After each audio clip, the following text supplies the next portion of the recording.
Hi, I'm Bill O'Reilly. Thanks for watching us tonight. Donald Trump wants you to listen to him. That is at Gettysburg, Pennsylvania. Mr. Trump delivered a speech that promised a contract between him and the American voter. So, let's take a look at it. Republican says he will push for term limits on all congressional members. He will freeze hiring at the federal level. He will crack down on lobbying. And he will renegotiate trade deals that he feels are harming America. So far, nothing too dramatic. But then Mr. Trump ups the ante.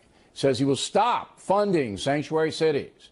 Says he will remove 2 million undocumented immigrants, people he feels are dangerous, and cancel visas from countries that won't take them back. He repeated that he will suspend immigration from terror-prone regions like the Middle East. In addition, Trump promises middle-class families with 2 children a 35% tax cut. Wow. He says he will spend $1 trillion on infrastructure over the next 10 years. He promises to repeal and replace Obamacare. He says he will build that border wall. Also, Trump says he will support Kate's Law, mandatory 5-year prison sentences for those who illegally re-enter the USA with a felony conviction on their sheet. Now, most of these promises appeal to Republicans and are abhorrent to Democrats. So Trump is really trying to solidify his base here, which has slipped over the past few weeks, while also trying to attract independent voters who are fed up with lax policies for immigration and national security. The question then becomes, did anyone actually hear Trump's Gettysburg speech? Again, it was given on a Saturday when most Americans are not watching TV, and the anti-Trump news media gave it scant attention. What the media did trumpet, pardon the pun, was Trump's threat to sue some of the women who are accusing him of improper conduct. That was everywhere. And Talking Points believes that the election in 2016 has really not served the voters well. That's a good example. There has been far too much hysteria, hatred, stupid partisan rumblings. Hillary Clinton and Donald Trump have opposite views of how this country should be run. That's the important thing. And anybody voting on November 8th should know exactly what those views are. Trump's contract should have been widely reported in a fair universe. But, of course, we are not in a fair universe. And that's the memo. Now for the top story, the race still close, according to a new CNN poll released just hours ago. Survey of 779 likely voters says Clinton's support at 49%, Trump at 44%, 3% margin of error. An ABC News poll over the weekend had Clinton ahead by a whopping 12 points, but in that poll, just 27% of those sampled are registered Republicans, so some are discounting the survey. Joining us now from Washington, Bob Cusack, editor of The Hill, and Kelly Riddell, deputy editorial editor at The Washington Times. So did the policy speech come too late for Donald Trump, Ms. Riddell? No, he needs to hit home policy at every point that he has in this election. There's only 14 more days, only 2 more weeks to go, and he needs to stop giving the media excuses to cover his antics and his personality and hone it in on policy. A Rasmussen poll out this week shows that only 29% of likely U.S. voters believe this country is on the right track. That is his motto. He needs to emphasize change, but what I don't understand change in every direction. Why do you do this speech on a Saturday when people are out? Beautiful autumn we're having in America, college football over the place. He gives this on a Saturday, and then he says, Mr. Cusack, that he's going to, sue the women who are portraying him in a negative light. And I'm going, or your people must know that that's going to be the headline, not your policy. Am I wrong? Yeah. No, I don't think you're wrong. He's got to focus on policy. He's got to focus on Hillary Clinton. When he does that, and he's not focusing on Paul Ryan or Miss Universe or any of his accusers, he actually does quite well. And he's got to win every day from this point to the election, and probably need some type of October surprise that's going to help him and hurt Hillary Clinton. But he's got to show that political discipline. If I were doing that speech, I probably would have scheduled it for a Monday or Tuesday, beginning of the week. But time is running short, as you know, Bill. Were you surprised at the CNN poll, Ms. Riddell? That's not a blowout by any means. No, I was not surprised at all. Listen, Hillary Clinton, if you look at her polls in the battleground states, she does not poll above 50%. For all intents and purposes, she is the incumbent in this election. Usually, conventional political thought is if an incumbent is not polling above 50%, late-breaking deciders, undecideds, will break towards the challenger, and that will be Donald Trump. He needs to stay on a change message. He has to stick to the policy. Just today, the administration, the White House, announced that Obamacare premiums are going to go up 25%, and that's just on their benchmark plan. Tomorrow, if he's smart, he will drive that message home. I mean, that came out today, and thank you for mentioning it. And the administration didn't fight it. Said, look, if you're in the Obamacare spectrum and you're paying, not being subsidized, you're going to be paying 25% more. That's not good news for the folks carrying the ball here. Now, Mr. Cusack, were you surprised that you have a situation that is so fluid? It would seem, I mean, Trump's almost like Dracula, all right? you just when you thought you had the stake, and here we go, there, he's flying away. Yeah. And are you surprised that Hillary Clinton can't seem to put him away? Yes and no. I mean, he's had a rough month, no doubt about it. But at the same time, her likability, I mean, I know a lot of people who don't know who to vote, that he can sway them down the stretch here. And if he focuses on the emails, focuses on policies, focuses on Obamacare, that maybe he can turn this thing around. But he's not down, as that poll shows. So you say he's it's not down double because digits. she's unpopular with the folks, that's why she hasn't put him away? Is that what you're saying? Exactly. And I think, remember, this is the year of the outsider. People want change. They want and it, Trump but they has to want it convert in them. an orderly manner, and they don't Correct. want, that's what's held Mr. Trump back. He's just too chaotic.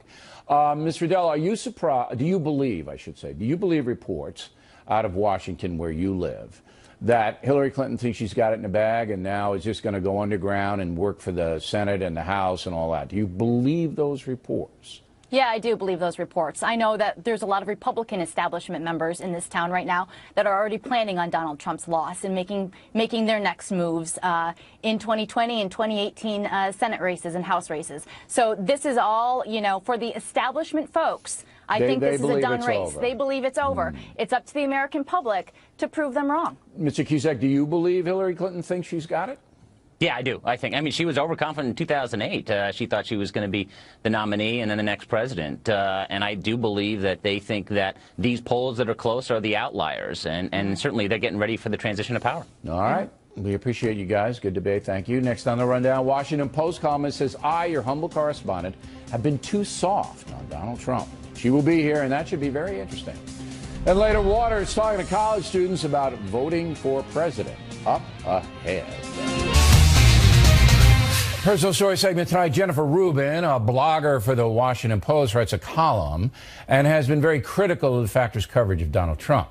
On September 26, Ms. Rubin wrote, quote, it's not even surprising that talk radio host, Fox News fake news people, Bill O'Reilly, right-wing blogs, and anti-immigrant extremists buy into Trump's candidacy.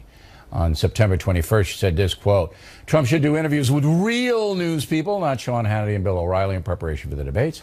He's otherwise in for a rude awakening when someone asks him a real question, unquote. Pretty harsh. Joining us now from Washington is Jennifer Rubin. So thanks for coming on, but sure, you know you're entirely wrong about this. Your own newspaper posted a headline that said, the O'Reilly-Trump interviews are the best Trump interviews. Did you miss that? Did you miss it? No, my criticism is really that you actually are in the spin zone. It's presented as a news program or a pseudo-news program, and instead it's a lot of parroting what Trump is saying to you. Give me one example of how I've parroted Donald Trump. Sure. You've attacked the moderators in the other debates, calling them the fixes in. Yeah, Martha Raddatz and Anderson Cooper. You've also, for example, taken up... How did I attack Mr. Cooper and Ms. Raddatz? You said the fix was in. I have a whole list, actually, here. Perhaps I can go through them all. The fix was in how? The fix was in that they were going to be hostile to Mr. Trump. I said they were Democrats, all right? Yes, which also isn't true. Actually, the only Democrat was Chris Wallace. No. Ms. Raddatz and Mr. Cooper are Democrats. You did not know that? Right. No, the one who is the registered Democrat is Chris Wallace. So what are Ms. Raddatz and Mr. Cooper? They'll have to ask for themselves. But see what you're doing, Bill, is you're taking up the argument of the candidate rather than acting as an independent person. That's not true. If I see that two Democrats are sitting there, both who have been aggressive with Donald Trump, all right, and then you have a candidate, Hillary Clinton, that's 3 against 1, all right? And in my analysis, and I do what you do, I have a right to say that maybe not the fairest position. Right. It's a question of whether it's balanced. And unfortunately, over time, and like I said, I have a really long list of them, essentially you've kept up what the Trump campaign has been saying. You've made excuses for the lock her up comment. You've pleaded with Ted Cruz, and he's really an honest man. When did I make excuses for lock her up? What did I exactly say? Let's see. That would have been on, let's see if I have the date exactly. It would have been on, lock her up would have been on in April and also in August. In August, in October, if you remember, Charles Krauthammer came on and had a very vigorous argument. Wait a minute. What did I say about in April and August? What exactly did I say? Right. Well, we can go through all of them. No, I want that one. Which one in particular? April or August. Okay. Let's see. In August, let's see.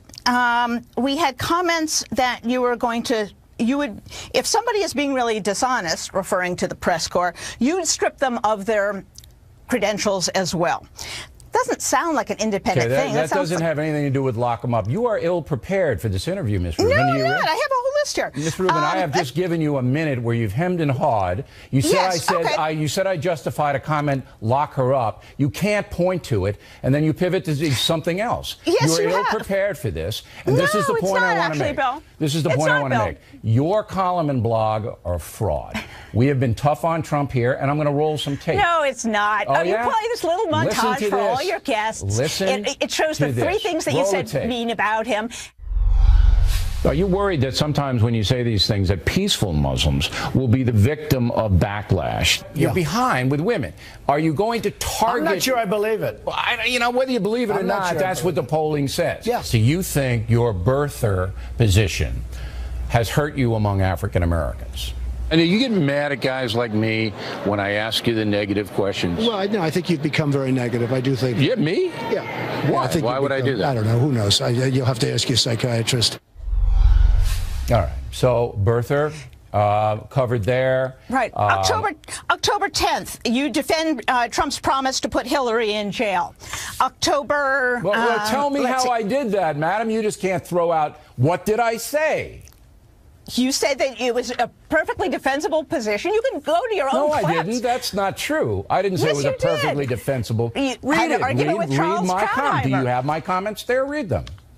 I don't have them word for word, but I have the date. And you know what I'll do, Bill? I'll put them up at my website, and people can judge for themselves. You know how many people are going to come to your website? Zero. Because you're not an honest analysis person. Well, you just don't like what I'm saying, Bill. I actually have all the incidents here. Yeah, I know. There was the time that Charles Krauthammer came on the show, and he had to really castigate you for saying you were using weaselly words, he said, to defend Trump's violence. You know what the difference is between Krauthammer and I? You've gone down and called for Judge Curiel to be withdrawn from the case. That's racism. Yeah, I know. I'm a racist. You're right, Ms. Rubin. No, the comment was racist, and you indulged Trump. You're a real star, a real champ. Thanks for coming on. We appreciate it. Directly ahead, once again, President Obama attacking conservatives. Is that doing the country any good? Then an outrageous story. Thousands of American soldiers may have to pay back some bonus money to the feds. Can you believe it? Not if we can help it. Those reports after these messages. Campaign 2016 segment tonight. President Obama making the rounds, hammering Donald Trump and conservatives in general. Trump didn't come out of nowhere now. For years, Republican politicians and far-right media outlets have just been pumping out all kinds of toxic, crazy stuff. And according to them, I'm power enough to cause these hurricanes, and I'm about to steal everybody's guns in the middle of the night. Joining us now from Boston, Marianne Marsh, here in New York City, Monica Crowley. So, I mean, I don't begrudge Barack Obama going out and trying to get Hillary Clinton elected, because if Trump wins, he's going to dismantle Obamacare and everything else. Everything, okay? Right. So if I were the president, I'd be doing the same thing. And he's doing his Kevin Hart routine out there, you know. And I think it's amusing. But I think that when you see things like that, that might mobilize independent voters to vote for Trump. Well, I think Trump's supporters are already pretty energized. I don't think they need President Obama to mobilize. No, it's the independent people he needs. But what Obama's comments do is remind voters, and in particular, as you point out, independents, moderates, and also disaffected Democrats, that President Obama, while he's still personally popular, has presided over extremely unpopular policies, from Obamacare to massive government spending and deficits, well, how would that remind to him deep of that, cuts though? in the Because military, he's to zeroing the in on retrenchment of U.S. power. Because I'll tell you why. This election, based on every bit of polling we've gotten, even over the last year, has shown 70% of the American people think that the country is on the wrong track. They want to change. This is a change election. So when President Obama goes out, his mere presence reminds them that, yeah, they kind of like him personally, but they're rejecting his policies and they want a wholesale change. The line that the conservative media, Marianne, has been responsible for Donald Trump's rise, and, you know, you just heard the interview with Miss Rubin, and, you know, that guys like me are somehow carrying him like Queen Nefertiti in a little... you know, there's 4 of us. That's a sight. Here we come. You know, I mean, it's so crazy absurd. Even if you favor Donald Trump, and we try to be fair here, okay, it's not about a big conspiracy. It's just that his belief system is more compatible with millions of Americans' belief system. It had nothing to do with Barack Obama, crazy, you know, right-wing guys living in the mountains. Come on, it's just ridiculous. Well, here's the point President Obama is making, and it's very smart, very strategic. He reminds all the voters that the environment was laid by Republicans, but it was Donald Trump who opened Pandora's box. And he gave permission to many people in this country to say out loud things that we normally only saw on flyers or in the far-right provinces of the Internet, derogatory comments based on religion, race, women, and other things. Wait a minute, Marianne. If you're going to do that, you have to do your other side, too. There have been so many insane far-left comments, so much crazy stuff. Just look at the Veritas video. I mean, you can't just cherry pick if you're the leader of the free world. First of all, I'm not going to sit here and judge a video made by someone who's been convicted of a felony twice. I think that's unfair. Look, the words speak for themselves. You know, we do know. Well, no. And the guy did resign from the PAC. We do know that this happened. So if you don't like the video or the way it was put out, it's not that I don't like the video. I think Bill, I think like you, I'm only trafficking in facts here, and I'm trying to explain to you why Obama's saying this. Because then he goes on to say, if you reject Donald Trump and what he represents, then you need to reject every Republican running. And that's where, yes, it fires up the Republican base. But that's crazy. But a lot of the Republicans don't even like him. All right. No, but last point, Bill, I got one more point I have to make. Hold on. It appeals to Democrats and unenrolled women whom he is very popular with. He is persuading unenrolled women to vote for Democrats going to vote for her anyway. All right. No, you know why I get annoyed? Because I think he should be doing other stuff. You know, good. Okay, you like Hillary Clinton, you know, fine. But, you know, he's only got a few more weeks and he's a lame duck. And maybe some guys with duck suits will go out, as the Veritas video. And we're going to discuss that with Charles Krauthammer. But, you know, I just think he should be doing other stuff. You think that the President of the United States ought to have better things to do than slander to Donald Trump and pick the scab of Fox News and talk radio? Just pick the Cleveland Cubs series. Do anything. All right, let's give Marianne the last This is the sweet spot for Barack Obama, though. I know it's easy. Governing. I know he's going to go on a concert ticket after he's out of office, and I'll go to see him. I think he's funny. Last word, real quick, Marianne. Look, Barack Obama's most important job is to make sure he elects someone who's going to improve and continue upon his policies. That's Hillary Clinton, and he wants to elect Democratic senators, Democratic congressmen, governors, and legislators, too. And that's how everyone's going to get fired up to turn out. That's a smart investment of his time. Fired up. Ladies, thank you. Ready to go. Plenty more ahead as the factor moves along this evening. Charles Krauthammer on whether Republicans can hold the Senate and the House, blunting Hillary Clinton if she does win. Ben Waters talking to college kids about the vote. Hillary's VP candidate is Tim. No idea. Rhymes with Bane. Tim Wayne. We hope you stay tuned for those reports. Impact segment tonight. More than 10,000 soldiers, many of whom served multiple combat tours in Iraq and Afghanistan, have been ordered to repay military bonuses they received. Outrageous? You bet. especially because President Obama has issued 258 executive orders and could easily stop this madness by putting out another one. Joining us now from Washington, Leo Shane, Capitol Hill bureau chief of the Military Times newspaper. So explain what's going on so even I can understand this, all right? You sign up to go fight for your country, and you're promised some money. We'll start there, right? Sure, and the enlistment bonuses change from year to year. Now, these bonuses that we're talking about happened in 2005, 2006, some as late as 2010. But this was a time when the Army was really trying to get folks to enlist. It was the height of the Iraq and Afghanistan wars. So these folks thought that they were eligible for bonuses of $10,000, $15,000. They received that money. They spent that money.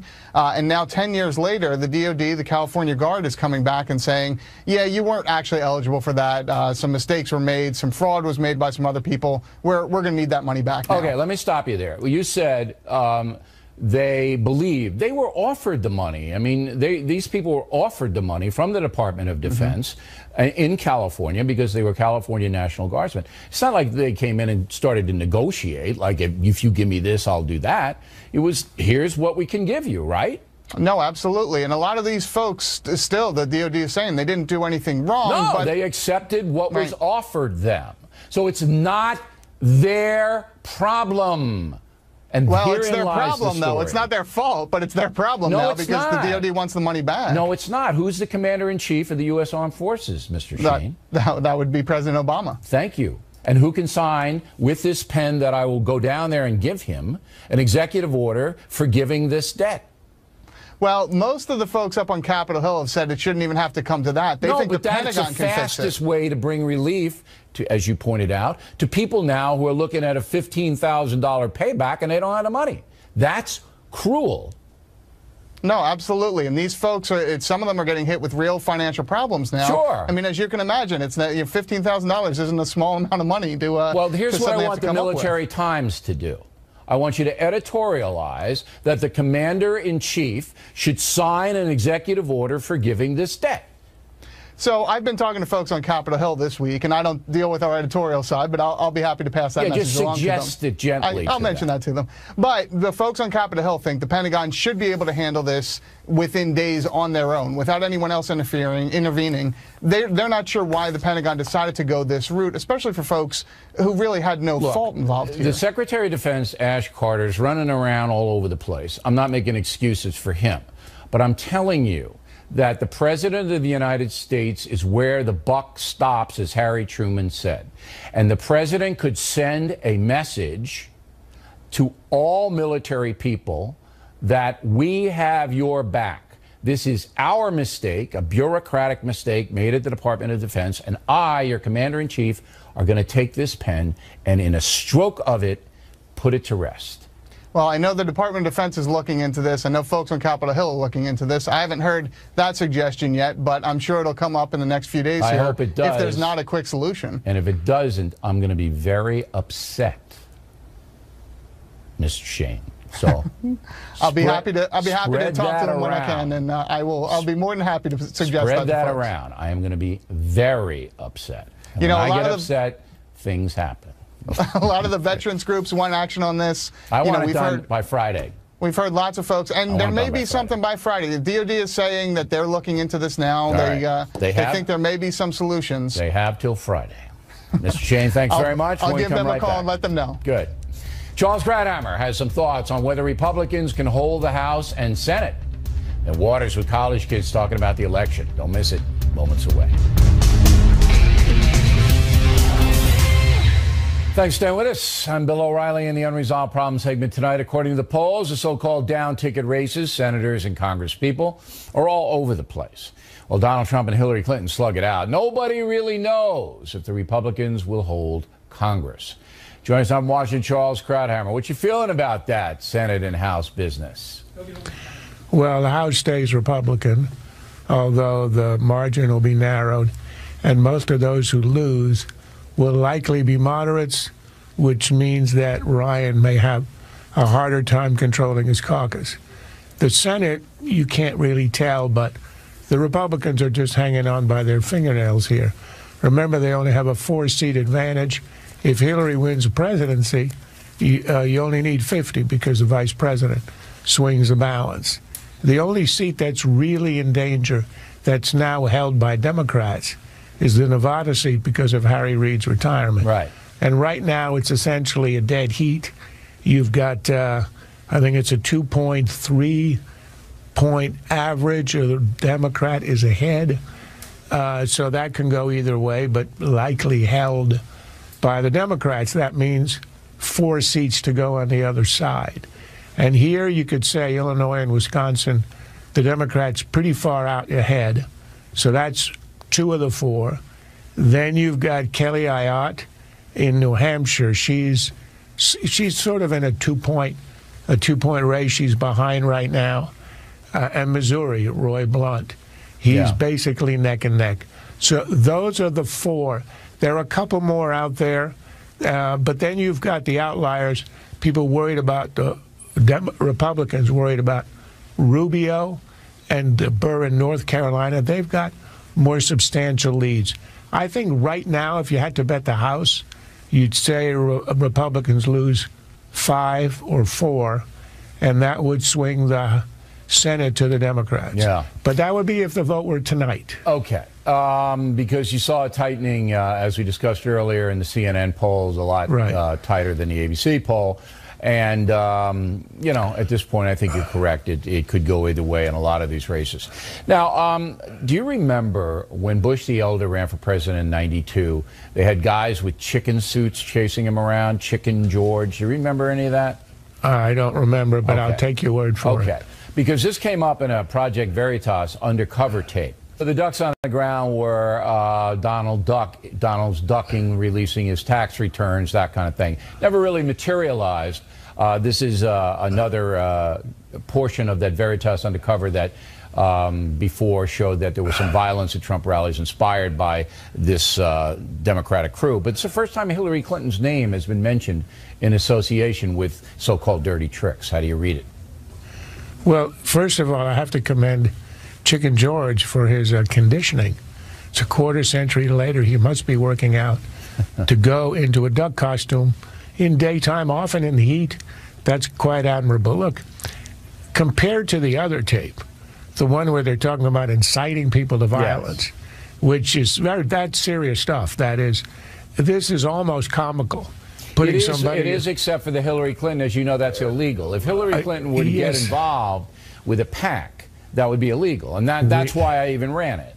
I understand, but first of all, let's look at this sort of. First of all, I don't think it's going to have any effect on anybody. Second, because this is invoking her name. There's no documentary evidence that she actually was involved. Not yet. If there were an email, if there's an open testimony, I don't know, perhaps. But the other thing is, look, there's sort of this understanding, I think all of us accept, that there's the barrier between the PACs and the campaign and the candidates, which is supposed to be impermeable. Right. It's sort of a loose one. We all know that. After all, the PACs are manned by ex officials of one or other of the candidates who know how they feel. I know. But I got a kick out of Hillary wanted ducks on the ground. I know. Which, imagine if that's, that's what history writes. She doesn't want boots on the ground, Charles. She wants ducks on the ground. And I think you could rally a nation around that. There you go. What? Back in the book segment tonight, Water's World. Some experts believe younger Americans will not turn out in large numbers to vote on November 8th. That's hypothetical, of course, but we thought it might be interesting to send Waters out to talk with some college students.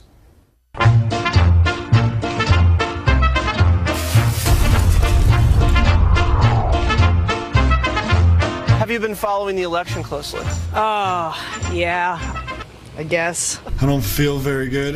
Who are the vice presidential candidates? I have no idea. But I haven't been, really focused on the vice presidents. What the hell is the world coming to? Who are the vice presidential candidates? Republican nominee Donald Trump and Democratic nominee Hillary Clinton.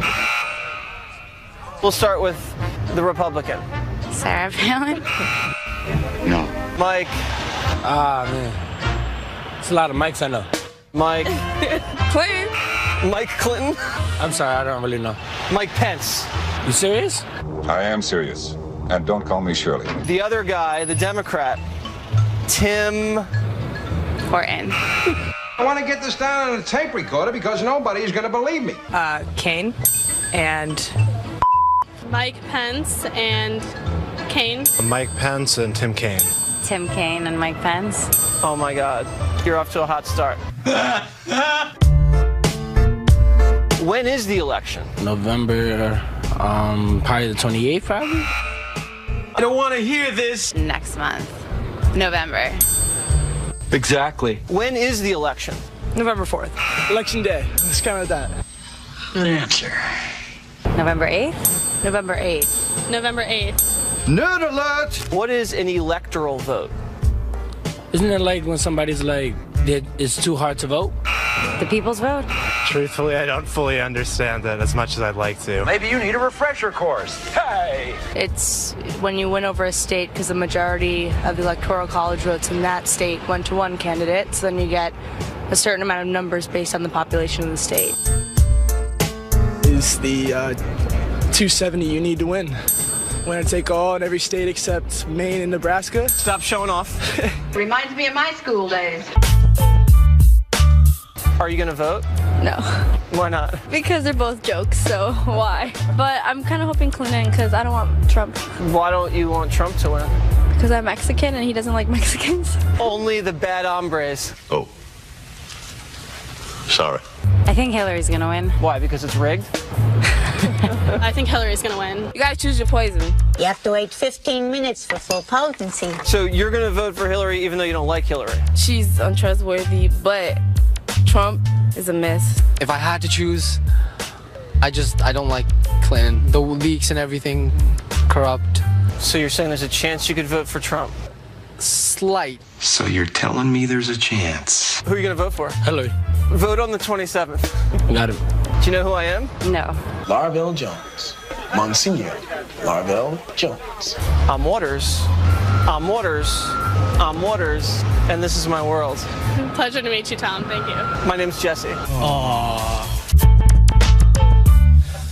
That was the campus at NYU. Yeah. It's a big diversity school. Now, I went down there at 8 a.m., Yes. which is why people actually got right answers. Because if you're in college and you're going to class at 8 a.m. on a Monday, yes, you're probably a little ahead of the curve. Motivated. You're right. motivated. Now, of all the college students, how many, what percentage knew anything about this? I would say 3 of the 12 I interviewed had a pretty good run. grasp. Yeah. And I was surprised people knew what the Electoral College is. The one lady did very, very good. Yeah, and the one guy with Nebraska and Maine with the proportional representation. Shocking. Yeah, the guy with the hoodie, I'm not quite sure. Yeah, I don't know. For citizenship or whatever. Right, he's waiting for the 27th to vote. All right, Waters, everybody. Factor tip of the day, The Simpsons and the Factor. The tip, moments away. One clarification. Earlier we were discussing Anderson Cooper and Martha Raddatz and their political affiliations. Mr. Cooper was a registered Democrat, as I said. Whether he is now, we're not quite sure. Ms. Raddatz, it's very hard to figure out what she is, but President Obama did attend her wedding. So maybe that's a hint. Factor tip of the day, The Simpsons and me, in a moment. But first, more than 100,000 of you poured into BillO'Reilly.com over the weekend. Poured in. Many taking advantage of our super offer. Become a premium member on the website. Get any one of my books, including Rising Sun, Lise Wheel's book, The Candidate, and a copy of the Constitution, all free of charge. Rising Sun remains the #1 nonfiction book in the world, and we thank you for that. More than 1,000 people on Amazon.com have written positive reviews of the book so far. Very gratifying. Now, to Mel Eileen Barber of Venice, Florida. O'Reilly, please explain to me why the Bush family would rather see Hillary Clinton as president than someone in their own party. Because Trump hammered Jeb Bush, Eileen, you remember that, and because the elder Bush and Bill Clinton became friends. William Konar, Stevensville, Michigan. Bill, you are correct that Trump came across as boorish at the Al Smith dinner, but he needs to use every opportunity to bring out the facts about Hillary Clinton. Marianne Reagan, Coram, New York. Cardinal Dolan never should have invited Mrs. Clinton to the dinner. She did not apologize for her staff's anti-Catholic remarks and supports the barbaric practice of partial birth abortion. Brad, vote, Canton, Texas. O'Reilly, you're a doofus for criticizing Trump's comments at the Al Smith dinner. As a Catholic and a supposed informed person, you should know that Hillary's position opposed those of Jesus himself. Well, we are not a theocracy here, Brad. If you know anything about Jesus or read Killing Jesus, you know he dined with people who were condemned by the Jewish clerics at the time. Jesus' policy was one of engagement. You might want to steady up. William Duffy, Borneo, Indonesia. I think William gets the vote for most oblique, I don't know, not crazy, but most faraway place. Anyway, William says, I cannot understand why some Americans do not see that Hillary will sell the country out. Fix it, Bill. I wish I could fix everything, William. Mind the sun over there. Don Rizzo, France. I'm an American citizen residing here for many years. I'm voting for Trump because the USA is becoming like France, with taxes on everything in order to fund the entitlement state. Do American people really want this? Randy Borg, Covington, Louisiana. Bill, 3 of us in our 30s went to see you and Miller in Biloxi on Saturday night. The show was fantastic. You guys are funny and charismatic. Glad you had a good time, Randy. Miller and I enjoyed being in Mississippi and in Atlanta the night before. That's it for this year. I'll announce the tour locations for 2017 on Wednesday. John Dalkey, Melbourne, Florida, just finished reading Killing a Rising Sun on an airplane going to Bogota, Colombia. Masterful work. Will it be translated into Spanish? Yes, and many other languages as well. John, appreciate you reading the book. And that is it for us tonight. Please check out the Fox News Factor website, differentbilloreilly.com. Also, we'd like you to spout off but the Factor from anywhere in the world. O'Reilly at foxnews.com, O'Reilly at foxnews.com. Name and town if you wish to opine. In that poll, just 27% of those sampled are registered Republicans, so some are discounting the survey. Join us now from Washington, Bob Cusack, editor of The Hill, and Kelly Riddell, deputy editorial editor at the Washington Times. So did the policy speech come too late for Donald Trump, Ms. Riddell? No, he needs to hit home policy at every point that he has in this election. There's only 14 more days, only 2 more weeks to go, and he needs to stop giving the media excuses to cover his antics and his personality and hone it in on policy. A Rasmussen poll out this week shows that only 29% of likely U.S. voters believe this country is on the right track. That is his motto. He needs to emphasize change, but what I don't understand change in every direction. Why do you do this speech on a Saturday when people are out? Beautiful autumn we're having in America, college football all over the place. He gives this on a Saturday, and then he says, Mr. Cusack, that he's going to, sue the women who are portraying him in a negative light. And I'm going, or your people must know that that's going to be the headline, not your policy. Am I wrong? Yeah. No, I don't think you're wrong. He's got to focus on policy. He's got to focus on Hillary Clinton. When he does that, and he's not focusing on Paul Ryan or Miss Universe or any of his accusers, he actually does quite well.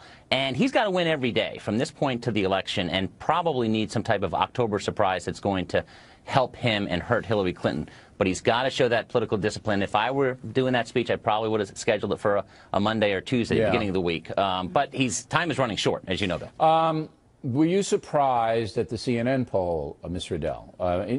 That's not a blowout by any means. No, I wasn't. There's middle-class families with 2 children. A 35% tax cut. Wow. He says he will spend $1 trillion on infrastructure over the next 10 years. He promises to repeal and replace Obamacare. He says he will build that border wall. Also, Trump says he will support Kate's Law, mandatory 5-year prison sentences for those who illegally re-enter the USA with a felony conviction on their sheet.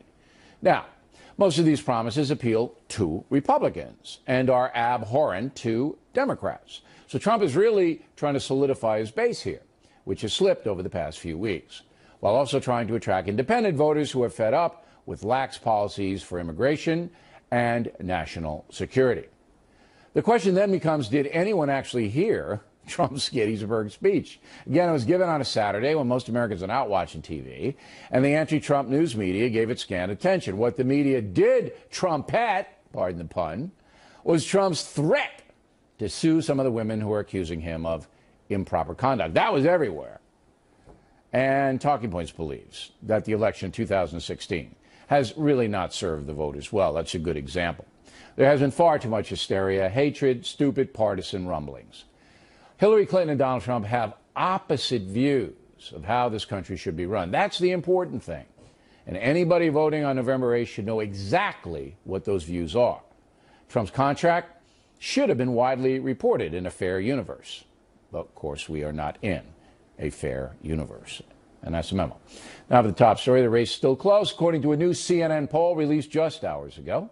Survey of 779 likely voters says Clinton's support at 49%, Trump at 44%, 3% margin of error. An ABC News poll over the weekend had Clinton ahead by a whopping 12 points, but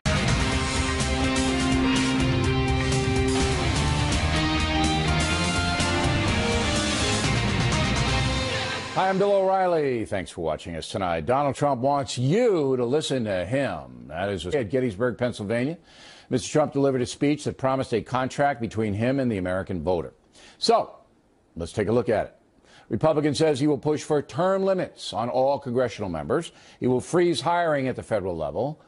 He will crack down on lobbying. And he will renegotiate trade deals that he feels are harming America. So far, nothing too dramatic. But then Mr. Trump ups the ante. Says he will stop funding sanctuary cities.